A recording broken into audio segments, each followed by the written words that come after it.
ദൈവ തിരുനാമത്തിന് വീണ്ടും മഹത്വം. ഒരിക്കൽ കൂടി മറ്റൊരു ലൈവിൽ നിങ്ങളെ സമീപിക്കുവാൻ അവസരം ലഭിച്ചതിൽ ദൈവത്തെ മഹത്വപ്പെടുത്തുന്നു.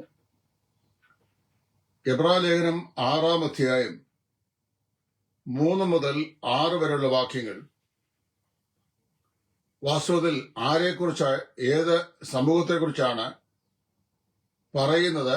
ഈ വേദഭാഗങ്ങൾ ആത്മരക്ഷയുടെ നഷ്ടത്തെ സാധൂകരിക്കുന്ന വചനഭാഗങ്ങളാണോ അല്ലയോ എന്നുള്ളതാണ് നാം ഇപ്പോൾ സൂക്ഷ്മ നിരീക്ഷണം ചെയ്തുകൊണ്ടിരിക്കുന്നത്.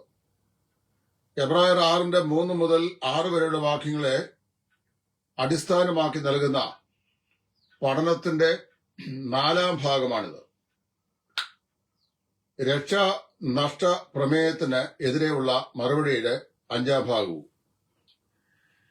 ഒരിക്കൽ പ്രകാശം ലഭിച്ചിട്ട് സ്വർഗീയ ദാനം ആസ്വദിക്കുകയും പരിശുദ്ധാത്മാവിനെ പ്രാപിക്കുകയും, സ്വർഗീയ ദാനം ആസ്വദിച്ചിട്ട് പരിശുദ്ധാത്മാവിനെ പ്രാപിക്കുകയും ദൈവത്തിന്റെ വചനത്തെയും വരുവാനുള്ള ലോകത്തിന്റെ ശക്തിയെയും ആസ്വദിക്കുകയും ചെയ്തവർ ഇവരാരാണ്? ഇങ്ങനെയുള്ളവർ പിന്മാറിപ്പോയാൽ അവർക്ക് എന്താണ് സംഭവിക്കുന്നത്? അവരെ മടക്കി വരുത്തുവാൻ സാധിക്കുമോ? മടക്കി വരുത്തപ്പെടുന്നില്ല എങ്കിൽ അവർക്ക് എന്താണ് സംഭവിക്കുന്നത്? ഇത്യാദി വിഷയങ്ങളെക്കുറിച്ചുള്ള വിശകലനമാണ് ഈ പഠനഭാഗത്ത് നാം ചെയ്തുകൊണ്ടിരിക്കുന്നത്. ഇന്ന് ഞാൻ പറയാൻ പോകുന്നത് ദൈവവചനത്തെ ആസ്വദിച്ചവർ എന്നുള്ളതാണ്. ദൈവവചനത്തെ ആസ്വദിച്ചവർ.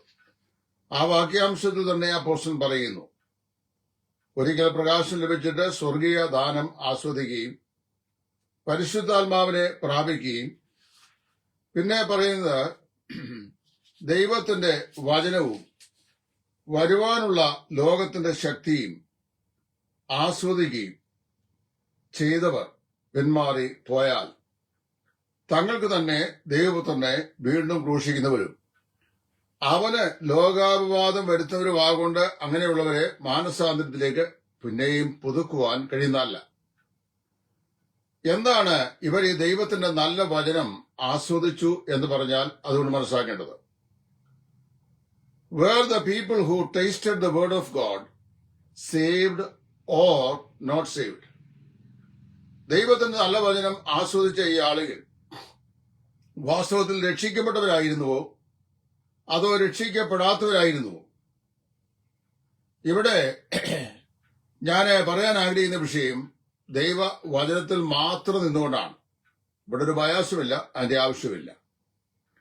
ഇവിടെ പറയപ്പെട്ടിരിക്കുന്ന വചനം എന്നതിന് ഉപയോഗിച്ചിരിക്കുന്ന വാക്ക് റീമ എന്ന ഗ്രീക്ക് വാക്കാണ്. റീമ എന്ന് പറഞ്ഞാൽ which emphasise the parts rather than the whole. ദൈവവചനത്തെ മുഴുവനായി എന്ന് പറയുന്നതിന് ലോഗോസ് എന്ന വാക്കാണ് സാധാരണയായി ഉപയോഗിച്ചു വരുന്നത്. എന്നാൽ അതിന്റെ ഭാഗങ്ങളെ സൂചിപ്പിക്കാൻ റീമ എന്ന വാക്ക് ഉപയോഗിക്കും. ഇപ്പം ലോഗോസ്, വെളിപ്പെടുത്തപ്പെട്ട ദൈവവചനം, അതേ ലോഗോസ് കർത്താവായ യേശു ക്രിസ്തുവിനും ഉപയോഗിച്ചുകൊണ്ട് കാര്യം വചനം ജഡമായി തീർന്നു എന്ന് പറയുമ്പോൾ ആ വാക്ക് ലോഗോസാണ് ഉപയോഗിച്ചിരിക്കുന്നത്. എഴുതപ്പെട്ടിരിക്കുന്ന ദൈവവചനം അതിനെ ലോഗോസ് എന്നാണ് അറിയപ്പെടുന്നത്. എന്നാൽ റീമ എന്ന് പറയുന്നത് it's not the whole, rather part of it, അതിന്റെ ഭാഗമാണ്. അപ്പൊ ഇവരെന്ത് ചെയ്തു? ഇവര് ദൈവവചനത്തെ മുഴുവനായി അനുഭവിച്ചവരല്ല, but they have tasted the part of it, അതിന്റെ ഭാഗം അവര് ആസ്വദിച്ചവരാണ്. ദൈവത്തിന്റെ വചനത്തിന്റെ ശരിയായ വ്യാഖ്യാനം നമ്മൾ പരിശോധിച്ചാൽ ഈ കോണ്ടക്സ്റ്റിനോട്, അതായത് ഈ 6-ാം അധ്യായത്തിന്റെ 3 മുതലുള്ള വാക്യം പറയപ്പെടുന്ന പശ്ചാത്തലത്തിന് അനുയോജ്യമായിട്ടാണ് അപ്പോസ്തലൻ റീമ എന്ന പദം ഇവിടെ ഉപയോഗിച്ചിട്ടുള്ളത്. ദൈവം അരുളിച്ചെയ്ത കാര്യങ്ങൾ, ദി അട്ടറൻസസ് ഓഫ് ഗോഡ്, അവരെ സാമ്പിൾ ചെയ്തു. ദേ സാമ്പിൾ ദി അട്ടറൻസസ് ഓഫ് ഗോഡ്. ദൈവം തന്റെ അരുളപ്പാടുകളെ അവരെ സാമ്പിൾ ചെയ്തവരാണ്, രുചിച്ചു നോക്കിയവരാണ്. എന്നാൽ അവര് അക്ഷരാർത്ഥത്തിൽ അതിനെ ഭക്ഷിച്ചില്ല. ദൈവവചനത്തെ രുചിച്ചു നോക്കുന്നവരല്ല, ദൈവവചനത്തെ ഭക്ഷിക്കുന്നവരാണ് വാസ്തവത്തിൽ രക്ഷിക്കപ്പെടുന്നത്. കർത്താവ് എന്താ പറഞ്ഞേ? എന്നെ തിന്നുന്നവൻ എൻ മൂലം ജീവിക്കും. അവർക്ക് ദൈവത്തെക്കുറിച്ച് വളരെ അറിവ് ഈ എഴുത്തുകാരൻ നൽകിയിട്ടുണ്ട്. they had been taught about God. ദൈവത്തെക്കുറിച്ച് വളരെയധികം ഉപദേശങ്ങൾ അവർക്ക് ലഭിച്ചു. അവര് വാസ്തവത്തില് സഭായോഗങ്ങളിൽ സംബന്ധിക്കുന്നവരുമായിരുന്നു. ഈ എബ്രായരുടെ കൂട്ടത്തിൽപ്പെട്ട ആളുകൾ പലരും സഭായോഗങ്ങളിൽ സംബന്ധിക്കുന്നവരുമായിരുന്നു. വളരെ ശ്രദ്ധയോടെ, വളരെ ആശയോടെ അവർ ദൈവവചനം പ്രസംഗിക്കുന്നത് കേട്ടിട്ടുണ്ട്. അതെല്ലാം അവർ കേൾക്കുകയും വളരെ താല്പര്യത്തോടെ അതിനെ വിലമതിക്കുകയും ചെയ്തു. നല്ല മെസ്സേജായിരുന്നു കേട്ടോ. പൗലോസ് പറഞ്ഞ കാര്യങ്ങൾ, അല്ലെങ്കിൽ അപ്പൊല്ലോസ് പറഞ്ഞ കാര്യങ്ങൾ, ബർണ്ണബാസ് പറഞ്ഞ കാര്യങ്ങൾ വളരെ നല്ല കാര്യങ്ങളാണെന്ന് അവർ അപ്രീഷിയേറ്റ് ചെയ്തു. But they could not say with Jeremiah, അതായത് യെരമ്യാ പ്രവാചകനോട് ചേർന്ന്, നിന്റെ വചനം ഞാൻ കണ്ടെത്തി അതിനെ ഭക്ഷിച്ചിരിക്കുന്നു, അതിന്റെ ഹൃദയത്തിന് പ്രമോദവും ആശ്വാസവും ആയിത്തീർന്നിരിക്കുന്നു എന്ന് പറയാൻ ഇവർക്ക് സാധിച്ചില്ല. They were the people much heard about God, much heard about the word of God, much heard about the salvation and the need for salvation. ഇതെല്ലാം കേട്ടവരാണ്. പക്ഷെ അവർക്ക് എന്തെങ്കിലും പറ്റിയില്ല. അവര് ദൈവവചനത്തെ അത് കണ്ടെത്തി ഭക്ഷിച്ചില്ല, ടേസ്റ്റ് ചെയ്തവരാണ്. They tasted it, രുചിച്ചു നോക്കി. എന്നാണ് സങ്കീർത്തനക്കാരൻ പറയുന്നത്, യഹോവ നല്ലവനെന്ന് രുചിച്ചറിവീൻ എന്ന്. യഹോവ നല്ലവനെന്ന് രുചിച്ചറിവീൻ, അവനെ ശരണം പ്രാപിക്കുന്ന പുരുഷൻ ഭാഗ്യവാൻ. രുചിച്ചു നോക്കുന്നവൻ ഭാഗ്യവാൻ എന്നല്ല പറയുന്നത്, അവനെ ശരണം പ്രാപിക്കുന്നവൻ ഭാഗ്യവാൻ എന്നാണ്. യിരെമ്യാ 15:14 ഞാൻ നിന്റെ വചനത്തെ കണ്ടെത്തി അതിനെ ഭക്ഷിച്ചിരിക്കുന്നു, അതിന്റെ ഹൃദയത്തിന് ആശ്വാസവും പ്രമോദവും ആയിത്തീർന്നിരിക്കുന്നു എന്ന് പറയുന്നു. അപ്പൊ ദാവീദ് പറയുമ്പോൾ യഹോവ നല്ലവനെന്ന് രുചിച്ചറിവീൻ എന്ന് വളരെ വ്യക്തമായി പറഞ്ഞിട്ടുണ്ട്. ഇതിന് പറയാണ് അവനെ ശരണം പ്രാപിക്കുന്ന പുരുഷൻ. ശരണം പ്രാപിക്കുക എന്ന് പറഞ്ഞാൽ ടേക്ക് റെഫ്യൂജ് ഇൻ ഹിം എന്നാണ്, അവനിൽ അഭയം പ്രാപിക്കുക എന്നാണ്.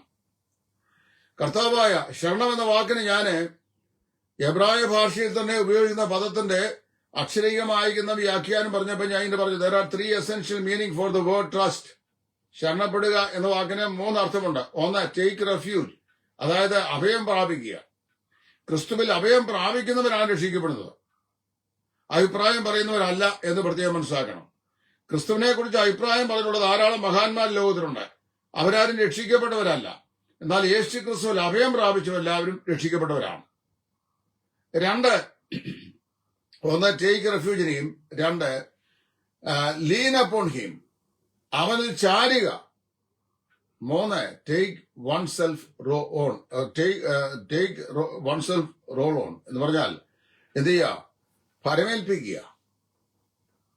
ക്രിസ്തുവിൽ ഫലമേൽപ്പിച്ചവർ, അവന്റെ മാർബിൾ ചാരി ഏൽപ്പിച്ചു കൊടുത്തവർ, അവനിൽ അഭയം പ്രാപിച്ചവർ, അവരാണ് രക്ഷിക്കപ്പെട്ടവർ. അല്ലാതെ അവരെക്കുറിച്ച് അഭിപ്രായം പറഞ്ഞവരല്ല. മർക്കോസ് 6:20 ഹേരോദാവിന് സംഭവിച്ചത് ഇത് തന്നെയാണ്. യോഹന്നാൻ സ്നാപകൻ അവന്റെ മുഖത്തു നോക്കി അവന്റെ പാപങ്ങളെക്കുറിച്ച് പ്രസ്താവിക്കുകയും അവനെ ഓർമ്മപ്പെടുത്തുകയും ചെയ്തു. യോഹന്നാന്റെ പ്രസംഗം ഹേരോദാവിന് വളരെ ആവശ്യമായിരുന്നു, വളരെ താല്പര്യമായിരുന്നു. അതുകൊണ്ട് പലപ്പോഴും അവനെ വരുത്തി അവന്റെ പ്രസംഗം കേൾക്കുക പതിവായിരുന്നു എന്ന് രേഖപ്പെടുത്തിയിട്ടുണ്ട്. അപ്പോൾ he enjoy listening to John the Baptist preach. യോഹന്നാൻ സ്നാപകൻ പ്രസംഗിക്കുന്നത് ഹെരോദാവ് കേട്ടിട്ട് അവന് വളരെ സന്തോഷമുണ്ടായി. എന്നാൽ അവനെന്നറിയാമോ, ഈ അജയ്യനായ പ്രസംഗി അവിടെ അവതരിപ്പിച്ച വിഷയങ്ങൾ വാസ്തവത്തിൽ കേട്ട് അവനാകെ സംശയാലുമായി, ആകെ കലങ്ങി. ആ സന്ദേശത്തെ അവൻ വാസ്തവത്തിൽ എന്ത് ചെയ്തു? രുചിച്ചു നോക്കി. കാരണം ഹെരോദാവിനോട് മുഖത്ത് നോക്കിക്കൊണ്ട് യോഹന്നാൻ സ്നാപകൻ പറഞ്ഞു, നിന്റെ ഈ സഹോദരന്റെ ഭാര്യയെ വെച്ചുകൊണ്ടിരിക്കുന്നതിനൊക്കെ യോഗ്യമല്ല. So he reminded him of his sins. അവന്റെ പാപത്തെക്കുറിച്ച് അവനെ ബോധ്യപ്പെടുത്തി. അത് വാസ്തവത്തിൽ അവനെ പ്രപ്ലക്സ് ചെയ്തു, അവനെ കൺഫ്യൂസ് ചെയ്തു. മാത്രമല്ല, എങ്കിലും ഈ പ്രഭാഷകന്റെ പ്രഭാഷണ ചാതുര്യം കണ്ട് അവൻ അത്ഭുതപ്പെട്ടു പോയി. അവന് ഈ ദൈവവചനം, യോഹന്നാൻ പ്രസംഗിച്ച മാനസാന്തരത്തിന്റെ സന്ദേശം രുചിച്ചു നോക്കി. എന്നാൽ ദൈവത്തിന്റെ മനുഷ്യനായ യോഹന്നാൻ പറഞ്ഞ സന്ദേശത്തെ അവൻ കൈക്കൊണ്ടില്ല. കൈക്കൊണ്ടിരുന്നു എങ്കിൽ തൽക്ഷണം അവൻ മാനസാന്തരപ്പെട്ട് രക്ഷയിലേക്ക് പ്രവേശിക്കുകയും യോഹന്നാന്റെ തല ഛേദിക്കപ്പെടാതിരിക്കുകയും ചെയ്യുമായിരുന്നു. അവൻ രക്ഷിക്കപ്പെട്ടില്ല.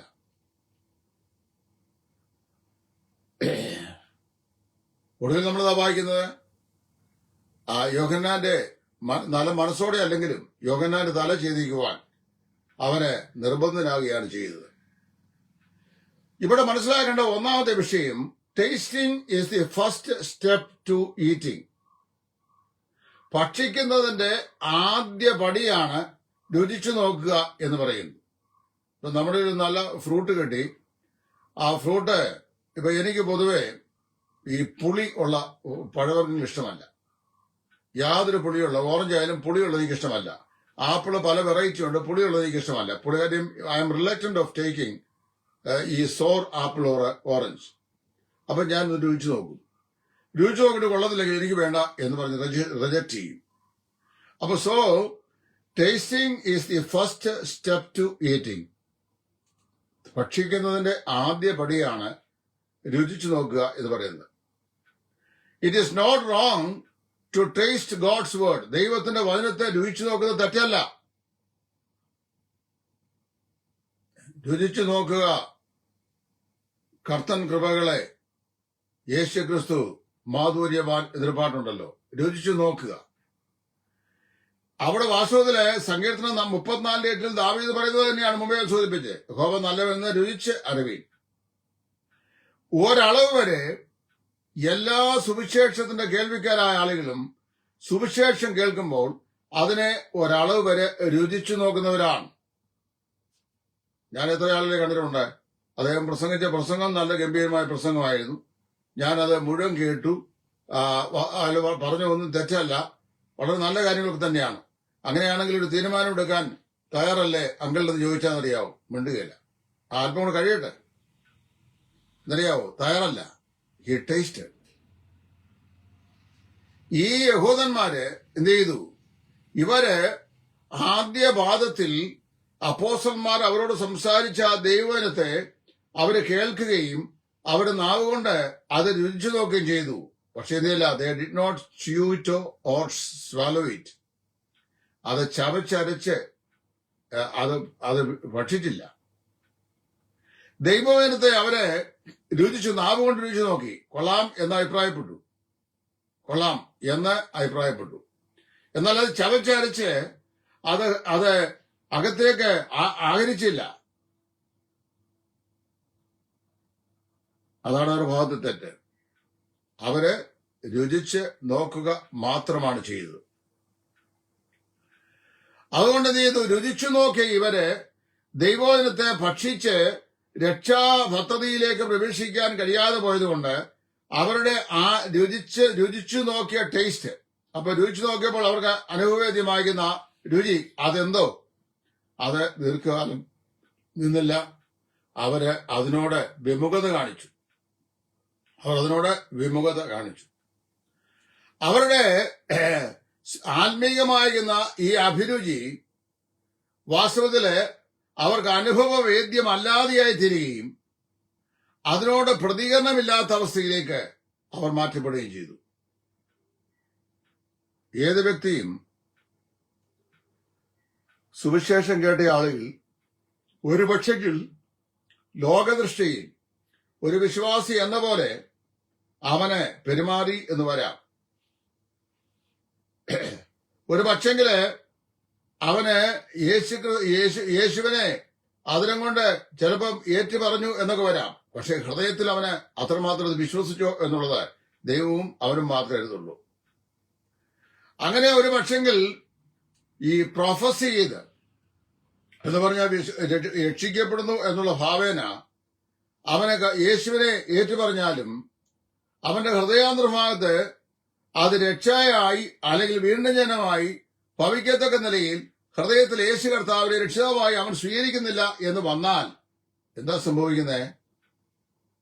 He should remain a professing Christian.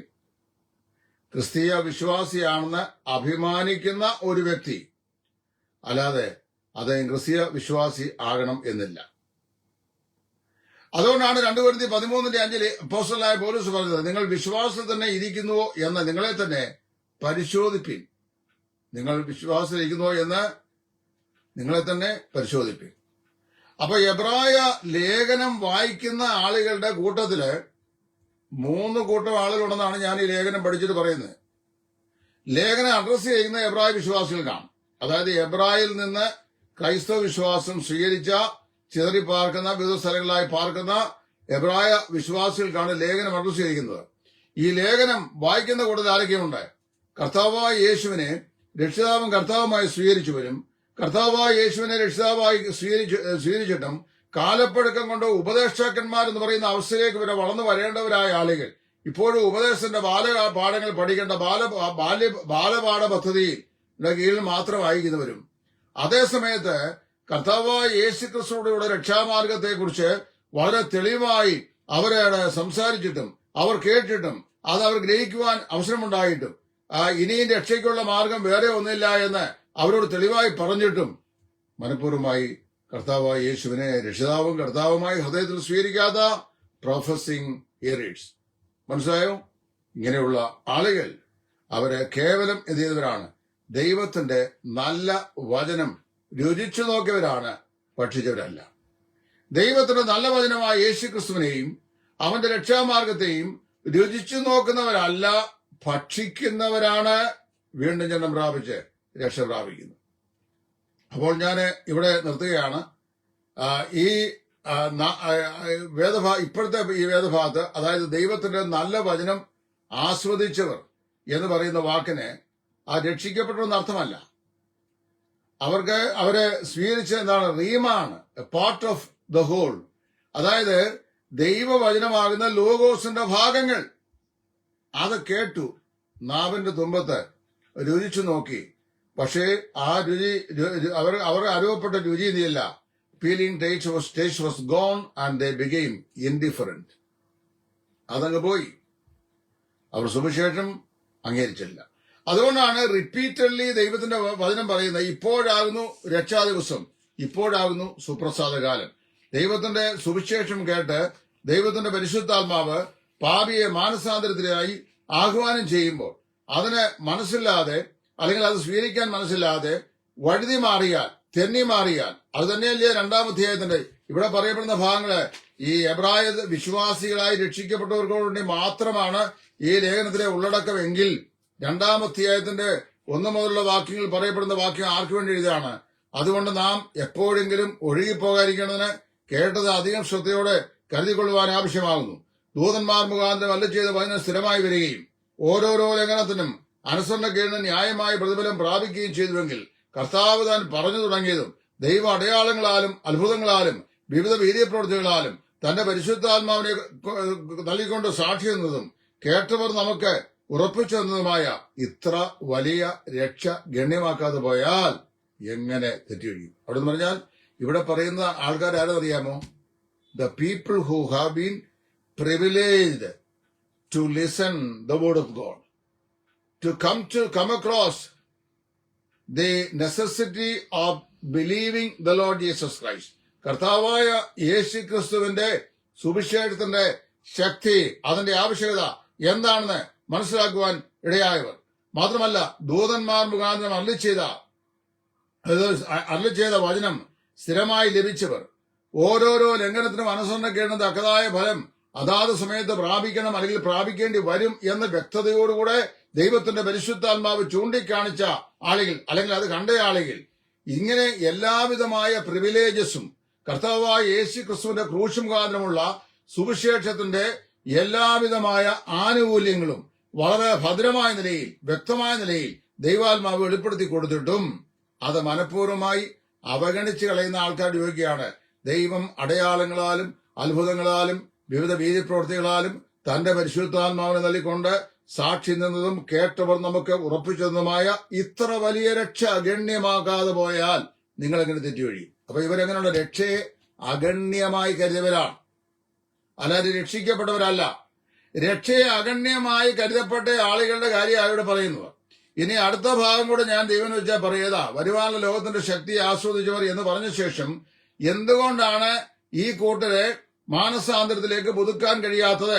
അത് ഉൽപ്പത്തി പുസ്തകം 6-ാം അധ്യായത്തിന്റെ 3-ാം വാക്യം വായിക്കുമ്പോൾ അതിന്റെ ഉത്തരമുണ്ടാകും. ഞാനത് പിന്നാലെ പറഞ്ഞുകൊള്ളാം, മറ്റൊരു വീഡിയോയിൽ പറയാം.